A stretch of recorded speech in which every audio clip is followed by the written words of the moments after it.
off. Fulcrum is going to be the lateral malleoli, the shaft of the fibula, and midline of the foot, right through here. Go ahead and dorsiflex as far as you can. And she has about, you can relax, 20-ish degrees, 21 degrees. Okay? Same thing, plantarflexion. Put it down right there, go ahead and plantarflex. Measure that right there. She has about 49, 48 degrees of plantarflexion. Okay? This one should be reviewed. Lay down your stomach, please.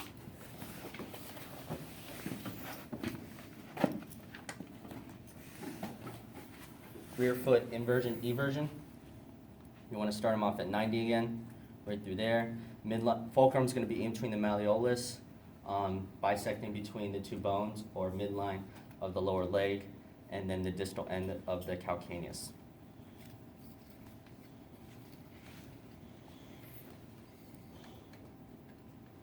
Go ahead and invert. About 9 degrees. Go ahead and evert. About 7 degrees. Okay. That's rear foot inversion, eversion. Okay. So the book teaches us to go into anatomical positioning, but there are some range of motion books that tells you to go to subtalar joint neutral.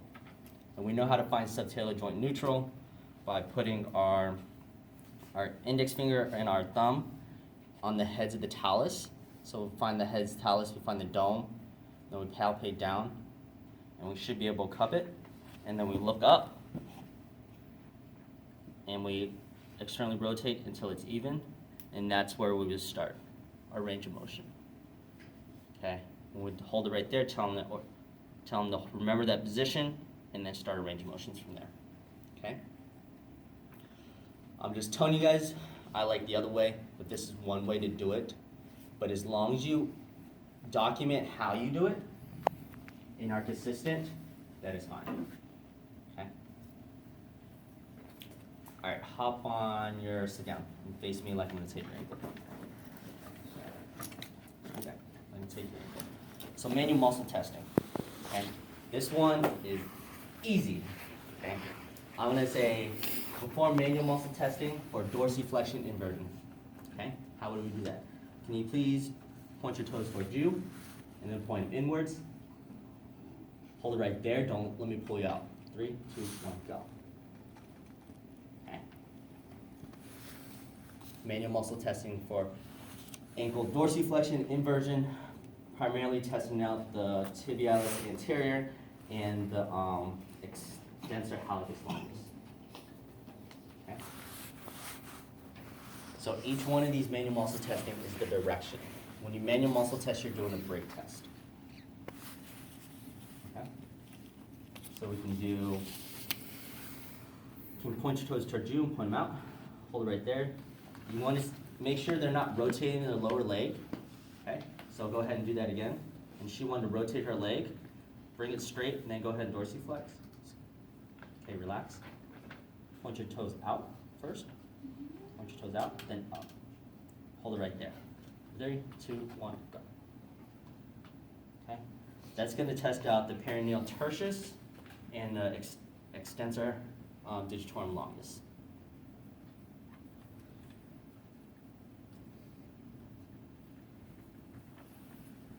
Point your toes down and in. Hold it right there. Don't let them push you up that way. 3, 2, 1, go. Okay.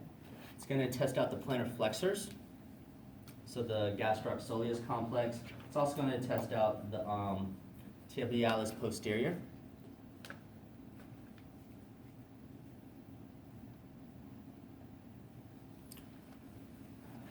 Point your toes down and out. Hold it right there. Don't let me push it up this way. In 3, 2, 1, go. Okay. That's going to test out the perineals.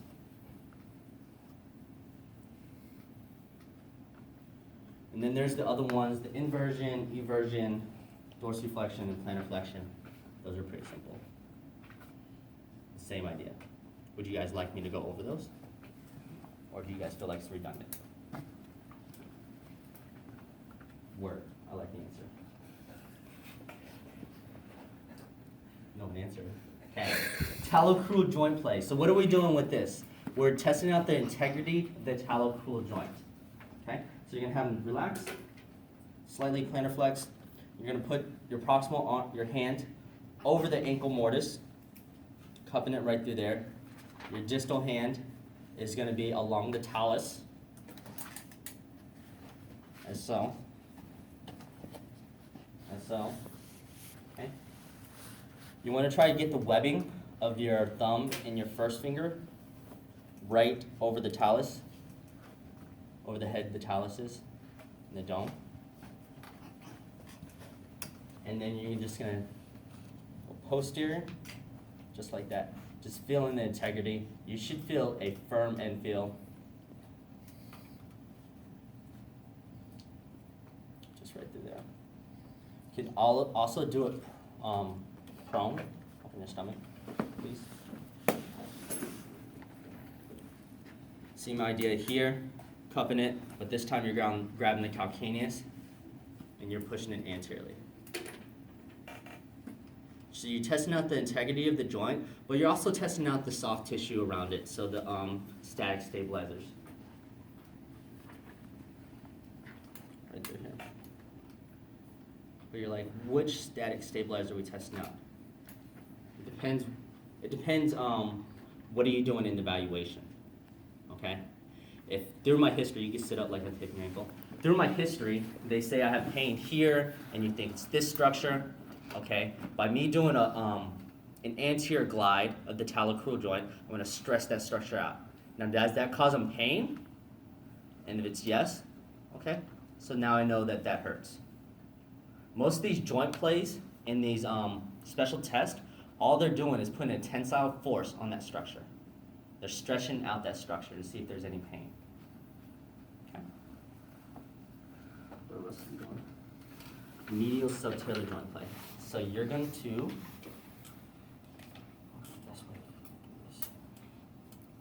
lay down your side, facing the whiteboard. Okay. You're going to curl your top leg up like that. Is that comfortable? Okay. Just going to go right here. In this assessment, it says define subtalar joint neutral. I would just put them at 90, but if you want to find subtalar joint neutral, grab it right here. Honestly, I would just eyeball it until I think it's vertical. Start right there, hold it. You're gonna grasp the tib fib, and then you're gonna grasp the calcaneus right underneath, and you're just gonna do a lateral glide right through there. Let's see how much joint play they have. All these things I'm comparing bilaterally. Okay, if they're hypomobile, going laterally, so going down. So if they're hypomobile laterally, they have a decreased supination and inversion. Okay? They have decreased supination and inversion range of motion.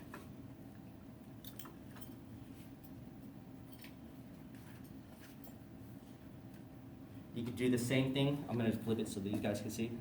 Right through here, find subtalar joint neutral, right through there, and then you're just going to do a glide going down. Okay? So that's going the lateral direction, which is down. If you go up, that's towards the medial direction. A little bit mobile there.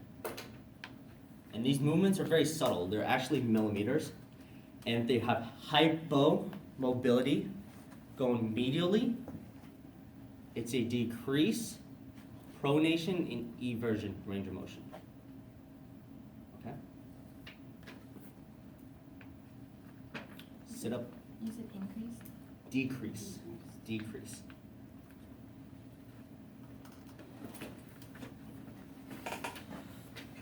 Contest. You're going to relax the foot. You're going to have her in a slightly plantarflex state right through here. Your toes match your shoes. Word. Did you do that on purpose? You're gonna grasp the calcaneus, and you're literally just gonna glide it. Your force of direction is gonna go this way. This way. So grab it right through here, slightly plantar flex. You're gonna hold the distal end right through there.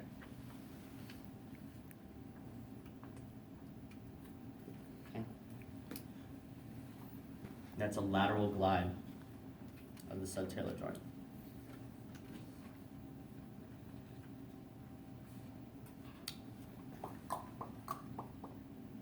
Distal tib fib.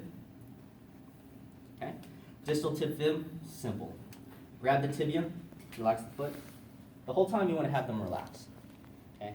If you see their extensors pop up, they're not relaxed. Okay. Just tell them to relax the foot.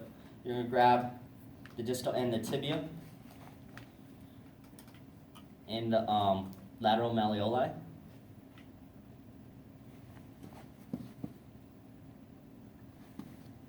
And then all you're gonna do is joint play it anteriorly and posteriorly. It says to hold the tibia and the joint plate up and down are anterior and posterior of the lateral malleoli. Right through there.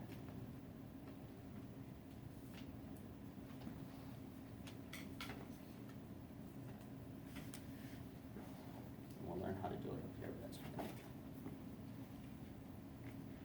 Do you guys have any questions with those 4 tests?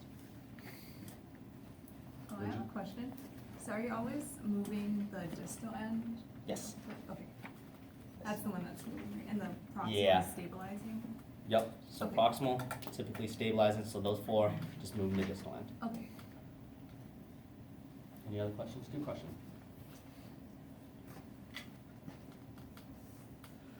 Anterior drawer. This is going to test the integrity of the ATF. It'll also stretch out. Well, not really. Well, yeah, it'll stretch out the calcaneofibular ligament.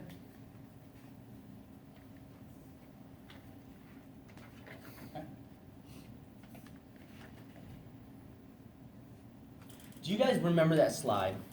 It was a cadaver slide where we saw that calcaneofibular ligament when the fibers of it, when it was plantarflex and dorsiflex. Do you guys remember that? So when is the fibers more vertical? When it's in a plantarflex state or dorsiflex state? Plantarflexed? Yes. Okay.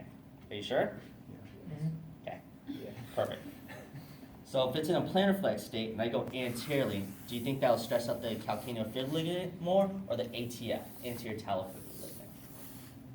Anterior talofibular ligament. If I have more dorsiflex, where the fibers are more horizontal, remember? And I go anteriorly, would that test out the calcaneofibular ligament or the anterior talofibular ligament more? Calcaneal. So think about that.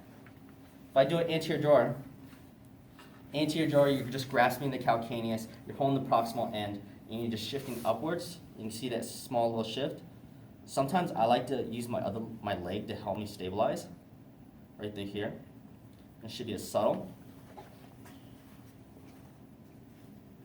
Right through here. The test tells you to put them in slight plantarflexion. Okay? Well, you could change that if you want to try to get more of the ATF. Let's say they sprain the ankle and they have pain just the lateral side. And you palpate both those structures, the calcaneofibular ligament and the anterior talofibular ligament, and they're like, oh, that still hurts. Okay? Maybe they sprain both, but which one's more severe? Honestly, it doesn't matter. No, but let's be specific. Because you're still going to treat it the same. So I would, just for my own curiosity, I would do it in a slightly more plantarflex state, in a slightly more anterior state, and see what I get. Okay? But regardless, for you guys, do an anterior drawer, testing out the anterior fibular ligament is right through here. Okay? And you see that subtle movement?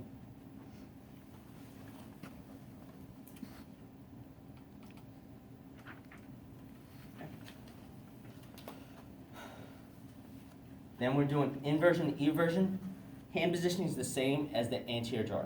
You're going to cut the calcaneus. You're going to have them in neutral. And you're just going to spread hold the calcaneus. You can almost like cup the calcaneus right through here. Cup it like that. Hold the proximal end, and you're just going to stretch out those deltoid ligaments. Okay.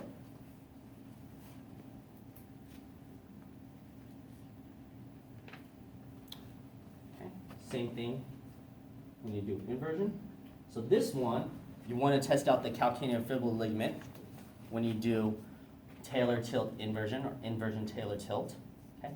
You want to have them in a slightly dorsiflex state because we know that's when the fibers of the calcaneofibular ligament are taut and more vertical. So if they're more vertical, like this, and you stretch like this, and you stretch them out, okay? So right through here, go right there. All these tests should be a normal end feel or a firm end feel, okay? Because you're having that soft tissue stop you from what you're doing. Okay, Kleigers. So this is testing for a syndesmotic sprain or instability or a deltoid ligament sprain, depending on whether the foot's more plantarflex or dorsiflexed. Okay, so to get the syndesmotic or tib fib up through here, you're gonna have them plantarflex like that. Relax your foot, let me do all the work. Plantarflex like that, and you externally rotate. So think about what happens when you do that. You're going to shove that dome of the talus upwards, and you externally rotate, and so you're going to spread those two bones out. Okay, I wish I had a better model. This one sucks. Okay. When you plantarflex and you externally rotate, that's getting more of the deltoids. Okay. So positive finding for Kleigers, this is Kleiger's test, sorry, I should have said that. When they're dorsiflexed and you externally rotate, same positioning is the same as for the anterior jaw, okay? And they say they have pain up in this area, so between the tib fib syndesmosis, it's positive for that, for whether it's tib fib ligament sprain, maybe the interosseous membrane, or any connective tissue that's up here. If they're plantarflex and you externally rotate and they have pain, but they have pain in the midline of the joint, that's the deltoid, because deltoid runs off from the tibia in a fan-like right through here to the bones. And if you go like that, externally rotate, see how I'm stretching out? It's positive for that. Squeeze test, testing out for fracture. You're going to start, you could do it all along the lower leg. I like to start proximally from the fibular head, holding the proximal end of the tibia, squeeze through there. Does that cause any pain? And also look at their face, see if they're wincing. You go mid-shaft right through here, cause any pain. And then at the malleoli, cause any pain. You're literally just taking those two bones and squeezing them together. Positive is pain. Tap test, same thing. You can take any bony structures and just tap it. The most common tap test is the medial lateral malleolus, styloid process, and the navicular. Why is that? If we have positive pain for any of these and they have pain or can't walk for the first 4 steps, what is that? The Ottawa ankle rule, in which we refer them for imaging because we suspect a fracture. Bump test, same idea. You're sending a force up from the calcaneus through the talus up to the tibia. If they have a fracture in any one of these segments, they'll report pain right through here. But how sensitive is this? Not very. And then Thompson test. This one's for Achilles rupture. Lay on your stomach. All you're doing is taking both gastrocs, the lateral and medial gastroc, and just squeezing them. And see how your foot comes up? It's just saying that the Achilles tendon's still intact. If it wasn't, it would just stay like that. And you also see a big knot right here. So that's easy. The one experience I had with Achilles rupture, I didn't get to do this. We just diagnosed it just because you could see the big old knot and she could move her foot.